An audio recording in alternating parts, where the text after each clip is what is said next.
need to do now is look at the Democrat Twitter accounts, and they say that was a disaster and he needs to be replaced, which is not what I wanted to occur, because, you know, this is the guy we want to run against. He is a dementia patient. He's had two brain aneurysms before he even became president.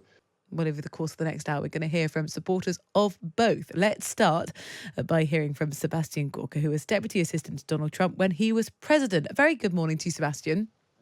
Greetings. Good morning. Okay, tell me your maybe your wave of emotions over the debate as it took course for the last 90 minutes or so.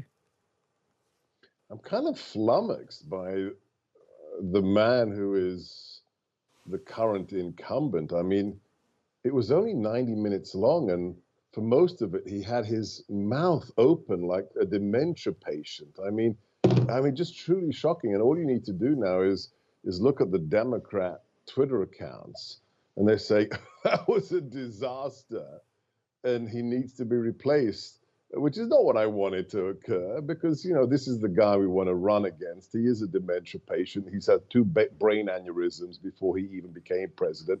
He just lied through his teeth, said his son died in Iraq, said that there was rampant inflation when he took office, which is the opposite of the truth. And the most egregious of all, he said no U.S. servicemen have died under his tenure.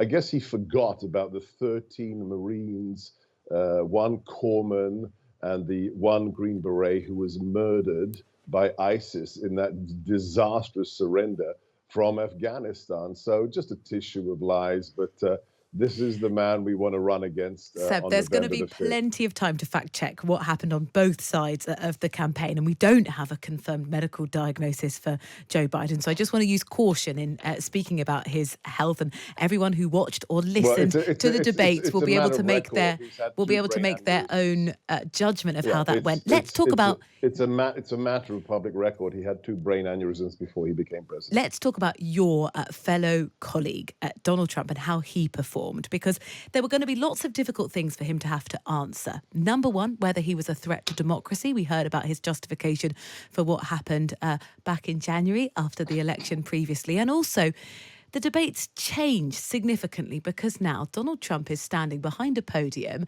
as presidential candidate, but also convicted criminal. How do you think he fared in trying to stave off those two very significant criticisms? Oh, as I tweeted at the time, that answer to the January 6th question was absolute perfection, since we have the video that was leaked just a week ago of the then Democrat Speaker of the House, Nancy Pelosi, inside her armored limousine during a documentary film, actually telling her daughter, the filmmaker, "I'm responsible for this disaster today," which the president has been stating quite unequivocally. He offered 10,000 National Guard troops to the Speaker of the House, who is responsible for the security of Congress. Both she and the female mayor of Washington, D.C., refused those reinforcements. So, yeah, January 6th, if the responsibility is to laid at anyone's feet, it's at the Democrats, the Democrat mayor and the Democrat former Speaker of the House. Donald Trump needs to convince people that he is credible, that the democratic process is safe in his hands. Do you think he did anything this evening that would make that easier for the American public to believe? It's not a question of what he did in the last 90 minutes. It's a question of what he did for the 4 years that we were in the White House. I mean, think about the 4 years of our tenure when he was the commander-in-chief. The border was secure. The U.S. economy was the biggest it had ever been. We had petrol prices down to less than $2 per gallon. And this is the most important thing of all that should be of import to British listeners and viewers. We had no new wars. Our friends were reassured and our enemies were afraid. As soon as President Trump left office, what happened? The absolute catastrophic surrender by Biden of Afghanistan, which was a signal to Vladimir Putin to invade Ukraine again, with the loss of at least 300,000 human beings in the last 2 years. And if that weren't enough, on October the 7th, the greatest loss of Jewish life since the Shoah, since the Holocaust, when Hamas decided, well, America's not leading. We don't have anything to be afraid of. They've deserted Israel. So let's go and kill innocent women and children. So, yeah, we don't have to prove anything in a debate. we just have to remind people things were rather peachy when President Trump was in the White House. Seb Gorka, thank you. Deputy Assistant to the President during his first term. Excuse me, with dealing with everything we have to do with, look, if we finally beat Medicare. Thank you, President Biden. President Trump? Well, he's right. He did beat Medicare. He beat it to death. We had the greatest economy in the history of our country. We have never done so well. Everybody was amazed by it. Other countries were copying us. We got hit with COVID. And when we did, we spent the money necessary so we wouldn't end up in a Great Depression, the likes of which we had in 1929. By the time we finished, so we did a great job. We got a lot of credit for the economy, a lot of credit for the military, and no wars, and so many other things. Everything was rocking good. I was recently in France for D-Day, and I spoke all about those heroes that died. I went to the World War II cemetery, World War I cemetery he refused to go to. He was standing with his four-star general, and he told me, he said, I don't want to go in there because they're a bunch of losers and suckers. My son was not a loser, was not a sucker. You're the sucker. You're the loser. You got to ask these people to put up the money. We're over $100 billion more spent, and it has a bigger impact on them because of location, because we have an ocean in between.